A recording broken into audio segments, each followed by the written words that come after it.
also to say that I had asked Mick Raney, who was very close to Joe, to make some comments this morning.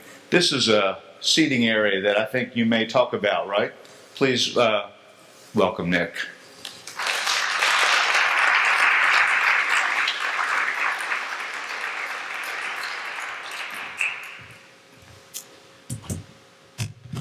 Thank you, Mr. Joy. I appreciate the opportunity to say a few words about Joe.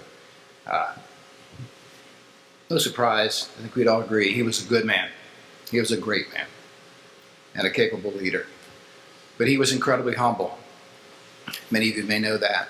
Just as an example, under his leadership every year, we run the largest high school shooting event in the country, the Rifle Classic. We may have 300 or 400 shooters come in from across the nation. And yet it goes off without flaw, without any missteps. And at the end, when we're presenting awards and thanking everybody for coming and talking to the competitors, he goes through a litany of people that he wants to thank for making this such a great event. And then he leaves himself out. And so I have to step up and say, listen, I want to tell you who's really the reason that this is such a great event. And they know it. But he refuses to take credit for everything that he does in that regard. And in my mind, that's what makes this remembrance so appropriate. I know he'd be embarrassed at all the attention he's getting, but that doesn't matter because we love him and we want to remember him in a special way. Joe was an encourager. Many of you have experienced that. He could strike the perfect balance between chewing you out and putting you back out to do your best. I've seen him take a shooter off the line and just ream him and tell him to rethink about his commitment to the team. And then send him back out, and this guy will shoot the best relay of his life. The boys on the team had an intimate relationship of trust and admiration and respect. He was a mentor. He was a confidant. He poured himself into their lives daily. We would regularly talk out loud about them while they're on the firing line. This was a psychological operation.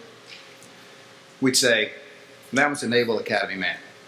And I'd say, no, that's a West Point man. There's a pilot. Here's an MIT.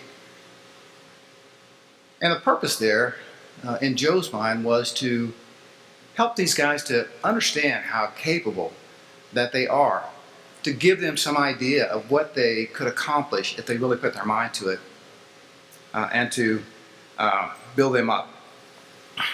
He was a master at eliciting the very best out of every person on the team. No one person was more valued than any other. At his urging, they supported and pushed each other to do more than they even believed they could.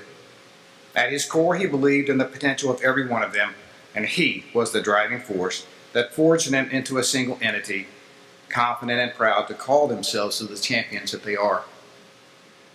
He never let them forget the legacy that they represented as a team. He would regularly remind them. But he had a sense of humor.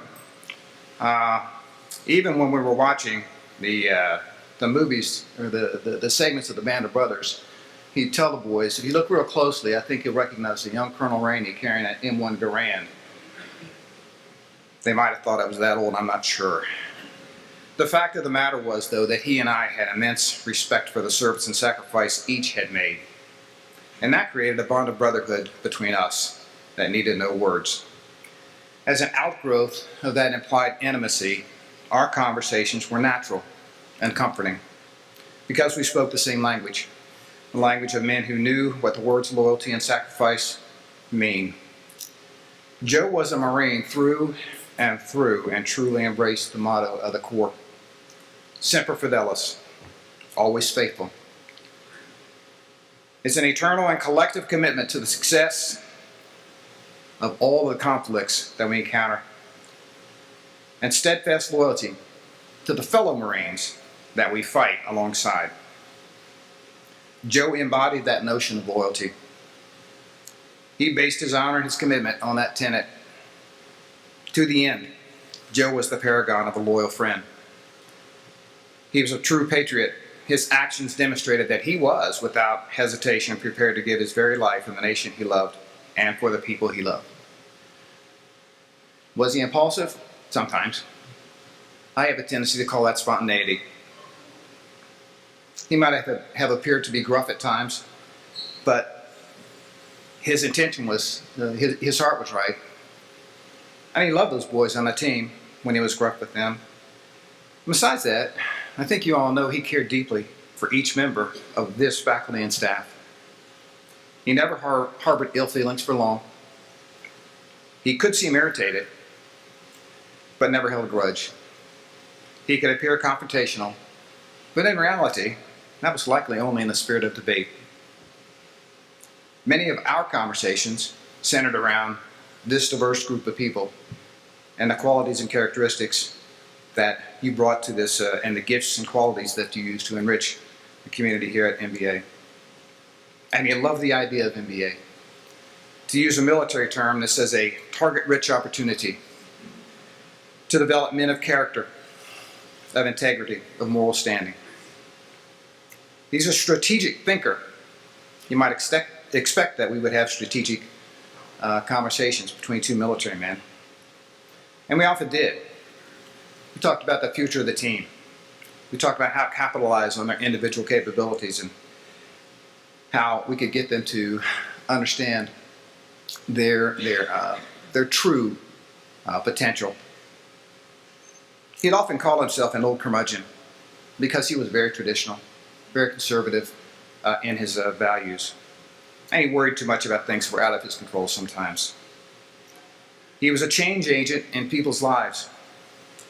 I don't know of anyone who knew and interacted with Joe that was not changed in some way. He could listen and analyze the situation while you were talking.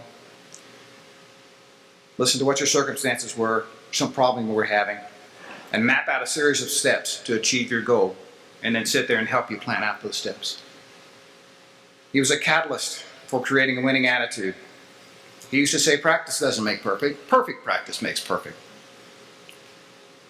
In that vein, he insisted on correct performance in every position of shooting. He was meticulous in making even minor tweaks to improve their results. He knew how to give positive feedback at precisely the right time when the boys' confidence was lagging and make them believe they could achieve beyond their perceived limitations. He always encouraged them to set goals that were outside their comfort zone so that they could move themselves forward. And he was there to push them toward that goal. Our relationship was forged in shared experiences, common values, and love for each other and our country. This picture behind me here, many of you may recognize. It's just a tiny little corner outside the range. We called it the 10.9 Cafe. For those of you who don't know what that means, in precision air rifle, a 10.9 is a literal perfect shot. This was a sanctuary of sorts. We spent many hours there, he and I, talking, planning, eating lunch, debating, just being in the same space. Joe often mused about getting an umbrella, a waitress, and a bottle of wine for lunch. We never quite got that far. Friday, April 9th, was one of those days. It was a beautiful day, a perfect day. We spoke in the morning about, before school, about our banquet the night before. We had lunch there that day in that gorgeous setting. And then we met in the afternoon, after school, to relax and spend some time together. We were the last two there. And then we walked to his motorcycle at 5:10. And that was the last I saw of him.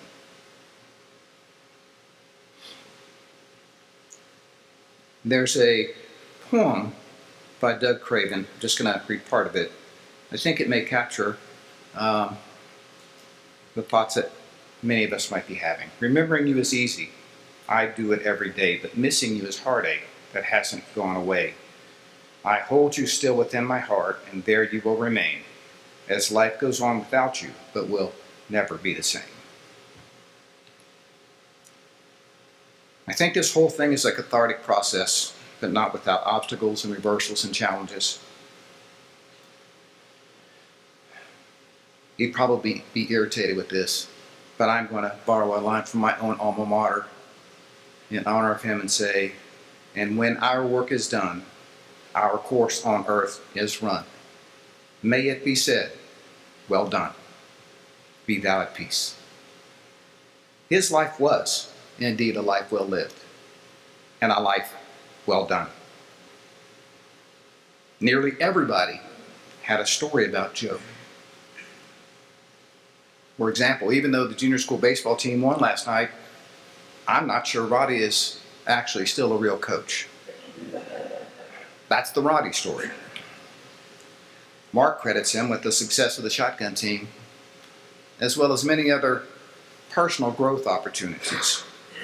That's the Mark story. And the list goes on. Everybody has some personal interaction that they recall with Joe. And Joe was all those things that I have mentioned today and that many others have mentioned over the past days and weeks. And all these words of remembrance and honor are well deserved. As for me, I could go on for hours just talking about Joe, who he was to me in this community, how he loved a good cigar and a nice glass of bourbon. But above all these things, he was my friend, and I miss him. I think we all do. But now, in that spirit of Semper Fidelis, our charter is steadfast loyalty to the fellow members of the NBA community whom we work alongside, to complete the task, to lean forward in a foxhole, and to keep moving forward. Thank you.